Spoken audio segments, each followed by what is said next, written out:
Hi Capricorn, welcome to your 2016 yearly overview. Thank you as always for watching my videos, and this is a general reading, so some of you will feel these influences stronger than others, and it of course will manifest differently for all of you.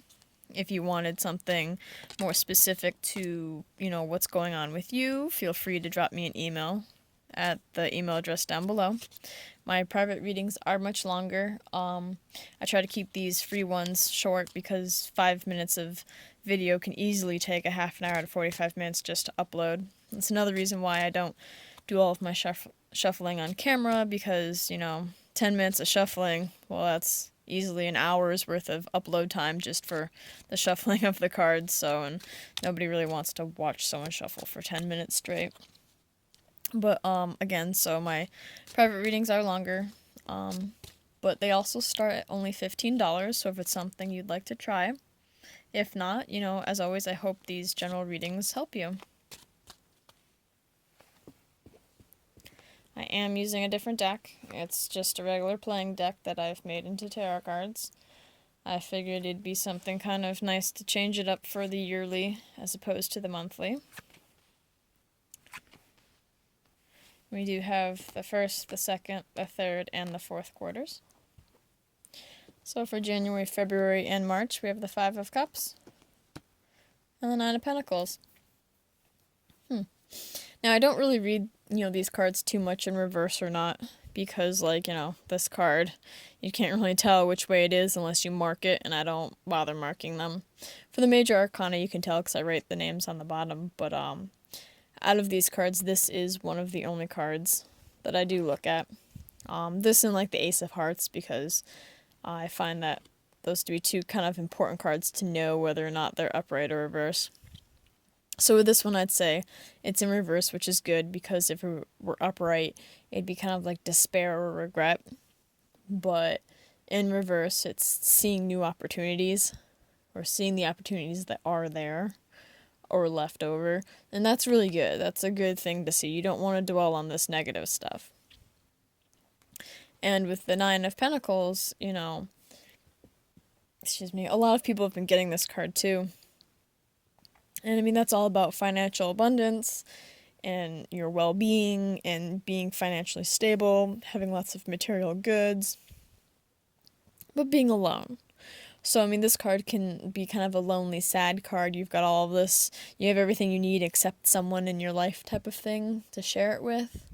Or it can be, a very good card of being independent and only really needing to rely on yourself per se and being able to stand on your own, which is really good because you do have to be happy on your own before you're happy with anyone else. And I'd say that this is that. This is being very independent because of the fact that it's coupled with, the Five of Cups in reverse. So you're optimistic. You see what's the potential that's there. You see the offers you have. And you're very independent. I think this goes very well. We have April, May, and June. We have the Ace of Swords. And the Eight of Pentacles. Okay. So, you see your opportunities that you have. You're very independent. And something happens. Some breakthrough happens. There's some, major truth that comes out, or an epiphany, some sort of major idea. You get a breakthrough thought. And that seems to spur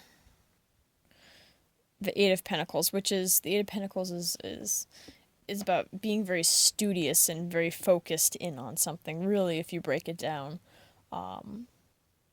Almost obsessive sometimes, like obsessive thinking on one thing. And, which is not always good, but if it's a project you're working on, you're working really hard, you get this idea and you go off and you donate all of your time and energy to it. Which can be good if you are on your own, maybe if you're waiting for love and you find a new hobby and that fills up your time so that way you're not looking for love, because let's face it, love doesn't come when you're looking for it. Nothing, comes when you're looking for it. A lot of times, good jobs don't come if you're looking for it. They always, you think you lost the job, and then, a couple months later, suddenly they're like, oh no, the job's yours, and, you get the job type of thing. So, That's really good, especially because springtime is a good time to be busy. For July, August, and September, we have the Six of Pentacles and the Nine of Swords. So now we see a little bit of worry coming in.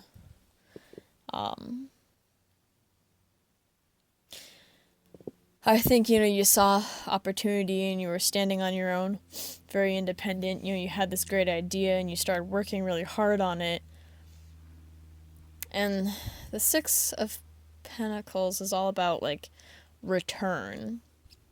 And it's all about giving out and getting back. And it's about getting back because of what you've given out. And I see, this Nine of Swords, it's all about worry. It's all about staying up at night and not being able to sleep and being really worried over something. And being coupled with the Six, maybe you're really worried that what you've given out will not come back.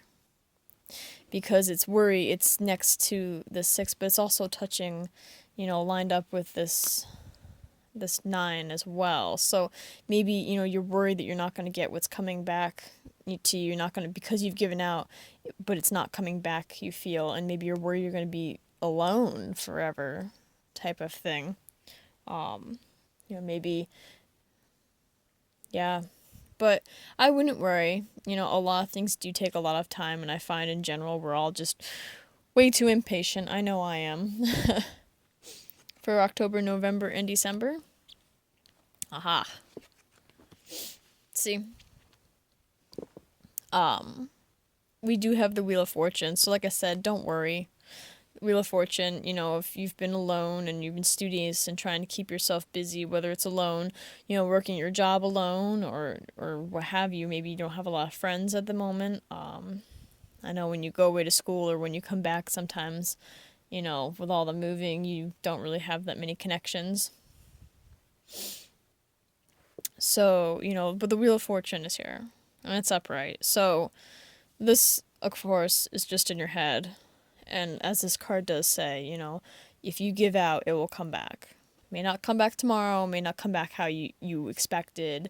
If I helped you, obviously something good will come back to me. Someone will help me maybe, but maybe it won't be you. Maybe next time it'll be someone else. Kind of like a pay it forward type of thing. It may not be coming from where you're expecting it. But the Wheel of Fortune will help, turn these thoughts around because it will help bring good fortune. And as you see, these are offers. The Four of Cups is about offers coming. Granted, they're not necessarily offers you want. Maybe you're a little like, nah, in discontent with it. You're just content, maybe you become content being on your own, and now you're not really sure you want these offers that are coming in. But, regardless, change is coming. So this card, don't even worry about it. You will have plenty of offers for whatever it is that's, taking up the majority of your year. Very good reading, though, and I hope you enjoy your 2016.